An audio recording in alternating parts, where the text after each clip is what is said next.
Today's topic is wage labor and wage rate. The first we will try to understand wage labor. What is wage labor? That the mode of production in which the laborer sells their capacity to work as a commodity is called wage labor. जैसे सामान बेचा जाता है, सामान के रूप में हम भी अपने लेबर को, अपने श्रम को बेचते हैं, उसी को हम कहते हैं veg labour. The pre condition for veg labour is a class of people who has to sell their labor as their private property. Veg labour होने का जो पहला शर्त है कि आदमी अपना जो काम करने की क्षमता है उसको अपना व्यक्तिगत प्रॉपर्टी के रूप में बेचने को तैयार रहे. पहला शर्त. दूसरा शर्त, the capitalists are ready to buy their labor and pays money as commodity for it as its value. दूसरा क्या है? एक खरीदार हो, वायर हो. हम मान लो कि हम पढ़ा रहे हैं, तो जो पढ़ाना है, हम पढ़ाई क्या कर रहे हैं? मुफ्त में नहीं दान कर रहे हैं, गिफ्ट नहीं कर रहे हैं, डोनेट नहीं कर रहे हैं, हम विद्यादान नहीं कर रहे हैं. हम क्या कर रहे हैं? हम बेच रहे हैं. इसके बदले में आपके पिताजी, आपके गार्जियन मे फ्लावर स्कूल को पेमेंट करते हैं और उससे हमको वेज रेट, जिस रेट से, जिस सैलरी पर हम काम करते हैं वो मेरा वेज रेट है, उस रेट पर हम जो पेमेंट होता है. तो जो हम सर्विस आपको प्रोवाइड कर रहे हैं वह मेरा वेज लेबर है. मान लो स्कूल में हम 8 घंटा ड्यूटी देते हैं या 7 घंटा देते हैं या 6 घंटा देते हैं या 5 घंटा देते हैं, वह मेरा वेज लेबर हुआ. तो एक प्रेस्क्राइब टाइम पीरियड के लिए हम मे फ्लावर स्कूल के लिए हैं. उस पीरियड में कोई हम काम इंजॉयमेंट का नहीं कर सकते हैं. उस प्राइवेट प्रॉपर्टी के रूप में हम उस श्रम को क्या करें? उतना देर के लिए हम बेच रहे हैं, उतना देर हम दूसरा काम नहीं कर सकते हैं उस पीरियड के दरमियान में. तो जो मैं अपने काम करने का जो मेरा कैपेसिटी है, जो पढ़ाने की कैपेसिटी है, इसको जो मैं बेच रहा हूँ, यह मेरा वेज लेबर हुआ. तो इसके लिए 2 कंडीशन है. एक तो मैं बेचने के लिए तैयार हूँ और दूसरा मैं फ्रेश हूँ, खरीदने के लिए तैयार है. तो एक बेचने वाला हो उस श्रम को और दूसरा उस श्रम को खरीदने वाला हो, उस लेबर को एक बेचने वाला हो प्राइवेट प्रॉपर्टी के रूप में, और दूसरा उस प्रॉपर्टी को खरीदने के लिए तैयार भी हो, तब वह हुआ वेज लेबर. तो it is the sacrifice of labourers life. Labour क्या है? लाइफ का सैक्रिफाइस. उतना पीरियड हम कोई और काम नहीं कर सकते हैं. चाहे कि इंटरटेन कर लें, फिल्म देखने जाए, नहीं कर सकते हैं. चाहे कि हम प्रवचन करें, नहीं जा सकते हैं. हम चाहे कि अपने बच्चों को पढ़ाएं, नहीं पढ़ा सकते हैं. उस दरमियान में, उस टाइम को मैंने सैक्रिफाइस किया, अपने लाइफ को मैंने क्या किया? सैक्रिफाइस किया. तो कोई भी लेबरर जितना देर के लिए आप उसको अपने यहाँ काम पर बुलाते हैं, उतना देर तक वो अपना कोई प्राइवेट काम नहीं कर सकता है. इसलिए वह जो बेच रहा है अपने श्रम को, क्या कर रहा है? उस टाइम को बेच रहा है. तो वह वेज लेबर हुआ. It is a worker. If a worker works for 12 hours for money, during that time he has no other option to enjoy his life, so it is a sacrifice. Is it clear? It is the socio economic relationship between a worker and an employer. I am providing service to you, I am a worker.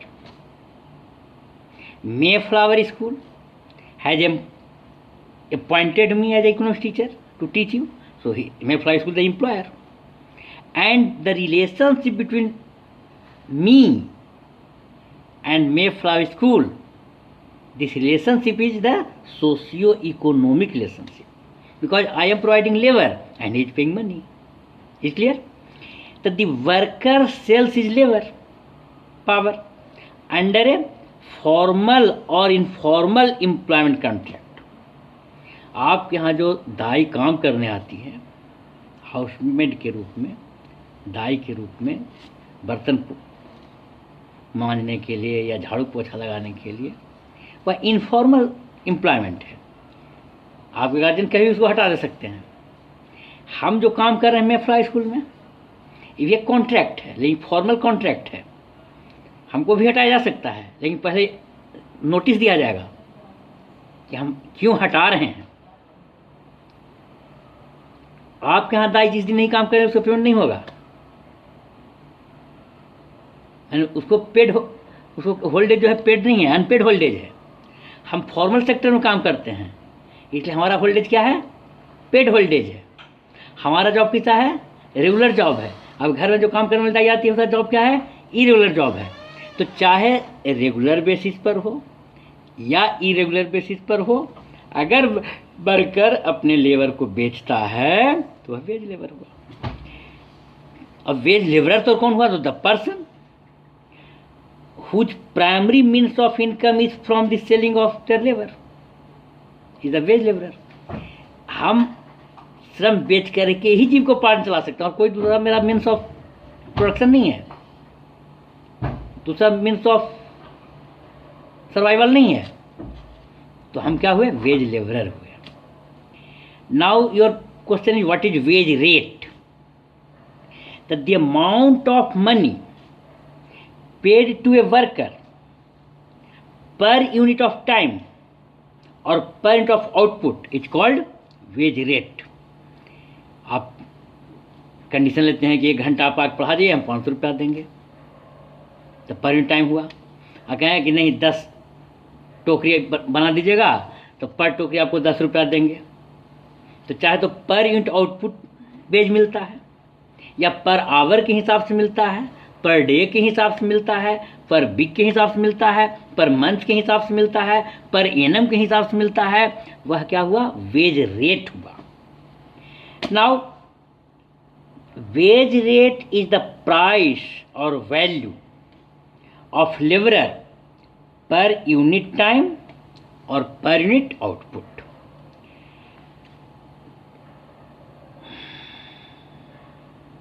On wage rate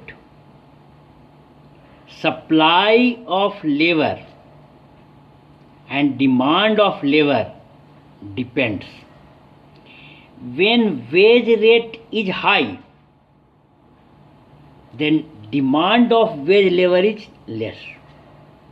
When wage rate is less, then demand of wage labor is high. Means law of demand is applicable on wage rate and demand of wage labor. There is direct relationship between wage rate and demand of wage labor. Similarly, see what is the relationship between wage rate and supply of labor. When wage rate is high, supply of wage labor is more. When wage rate is less, then supply of wage labor is less. So it is the direct relationship between wage rate and supply of wage labor. I have told wrong. I have told the relationship between wage rate and demand of wage labor is not direct, indirect relationship, inverse relationship. The relationship between wage rate and demand of wage labor is inverse relationship. Means wage rate is high, then demand of wage labor is less. When wage rate is less, then demand of wage labor is high. Inverse relationship उल्टा है दोनों में, एक बढ़ेगा तो दूसरा घटेगा, एक घटेगा तो दूसरा बढ़ेगा। और वेज रेट और वेज लेबर में डायरेक्ट रिलेशनशिप है। अगर वेज रेट बढ़ेगा तो सप्लाई भी बढ़ेगा वेज लेबर का, अगर वेज रेट घटेगा तो लेबर का सप्लाई भी घटेगा, वेज लेबर भी उसका सप्लाई भी घट जाएगा। मैंने ऐसा समझिए कि अगर आपके यहाँ आप मकान बना रहे हैं, लेबरर 200 रुपये पर डे पर अगर तैयार है तो आप अधिक से अधिक मजदूर लगाने की कोशिश करेंगे, जल्दी काम निकल जाए। अगर वेज रेट बढ़ जाए 400 रुपये हो जाए पर डे का, तब क्या कि धीरे धीरे चलेगा। जब वेज रेट घटेगा तब ज़्यादा एम्प्लॉय करेंगे, काम तेज़ी से बढ़ाएंगे। तो डिमांड, लॉ ऑफ डिमांड लागू होता है किस पर? वेज रेट और डिमांड ऑफ वेज लेबर पर। और लॉ ऑफ सप्लाई लागू होता है किस पर? वेज रेट और वेज रेट और सप्लाई ऑफ वेज लेबर पर लॉ ऑफ सप्लाई लागू होता है। थैंक्स।